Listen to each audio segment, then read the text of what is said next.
Our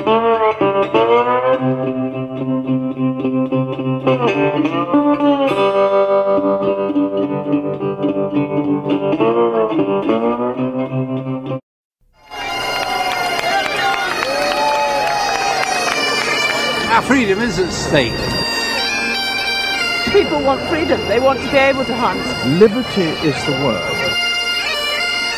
Everything is going, our traditions, and this is what we're fighting for. They marched in protest, a silent procession of a people grasping for one last chance to resist, shamefully admitting they only have themselves to blame for government policies that threaten their way of life, their security, and the future of democracy in Britain.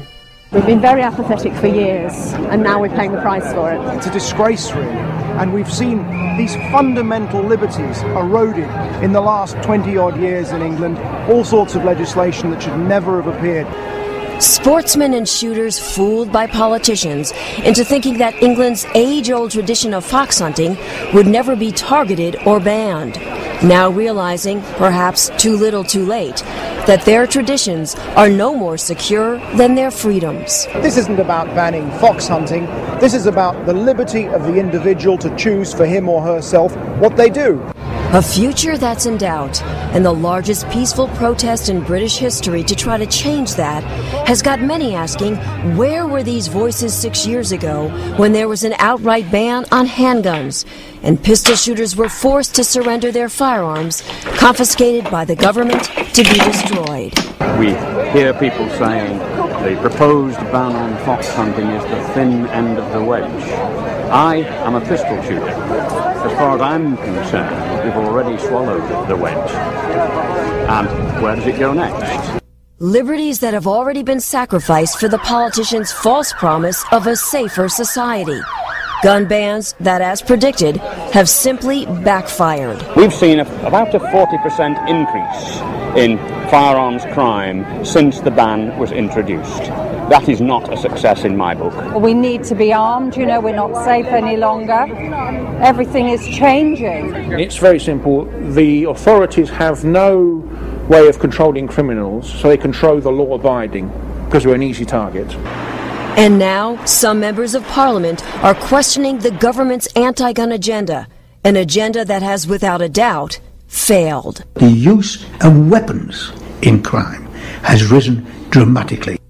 And it's very difficult to get government departments to openly accept the fact. Politicians refusing to face the facts, while the police are forced to every day. It's totally out of control. This police officer, who feared he'd lose his job for speaking out, asked to remain anonymous. He said for the first time ever, bobbies are carrying firearms, but they're still outgunned by criminals who can buy whatever they want on the black market. Every officer now in this country gets issued with body armour.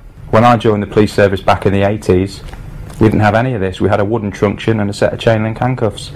The firearms laws have been tightened up since. Why do we still need this equipment? Simply because the criminals have the weapons and they're prepared to use them. Gun policy's gone tragically wrong, and police morale at an all-time low. I feel let down by the politicians, by the senior management in the police. I feel at present I cannot give the public the service they demand and expect.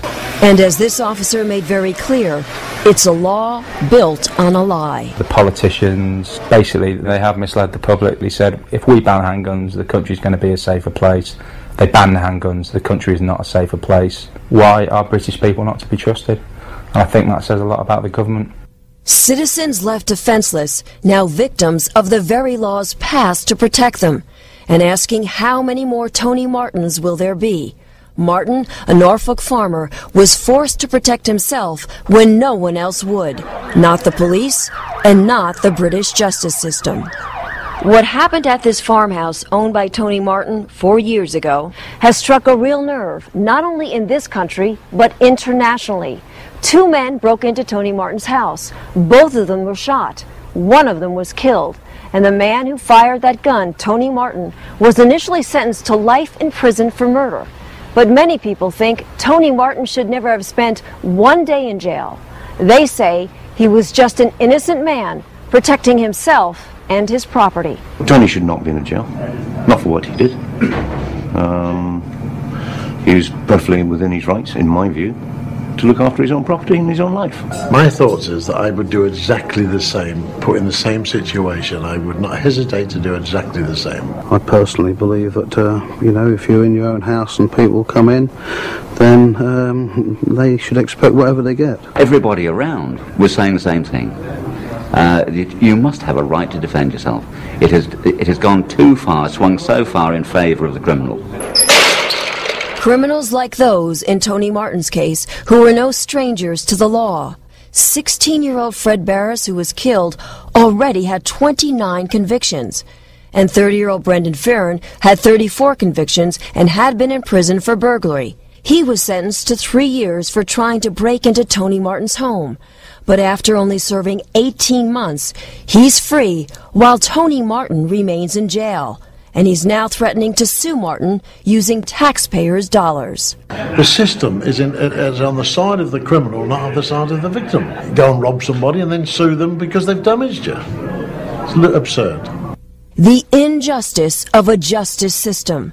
And although Tony Martin has had his life sentence reduced to manslaughter, he still sits behind bars here at High Point Prison in Suffolk, England, counting the days until he's released.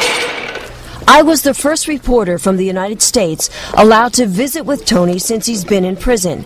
And although no cameras were allowed, I was able to talk with Tony by phone. And what you're about to hear is Tony Martin in his own words about that fateful night. Well, I've never really said it publicly before, but I've had a pretty raw deal. I personally think it's very, very wrong for somebody to live in their house in fear. But for some unknown reason, there are people in this country who don't know the difference between defending yourself, protecting yourself, and malice aforethought. I thought it was the people that came in the house that were malice aforethought. Chief Constable of Norfolk said that Tony shouldn't have used his gun, that he should have yelled for help. Well, you've seen the isolated location. I could scream furthermore and nobody would hear me at 2 o'clock in the morning. It's just a nonsense, I do believe. It could have quite well been the dead man, because there's no question. The police in this area is totally inadequate. I mean, we get little or no support. Police protection, residents here say they can't count on. And they're fed up with being denied the right to defend themselves. We've been broken into several times before. And most of the people around here at one stage or another has either been broken into or had an attempt to do so. This wasn't the first time you had a problem. No, it was the third time this year that somebody had broken the house, yeah. You actually become a prisoner in your own house. I have every sympathy. I genuinely do.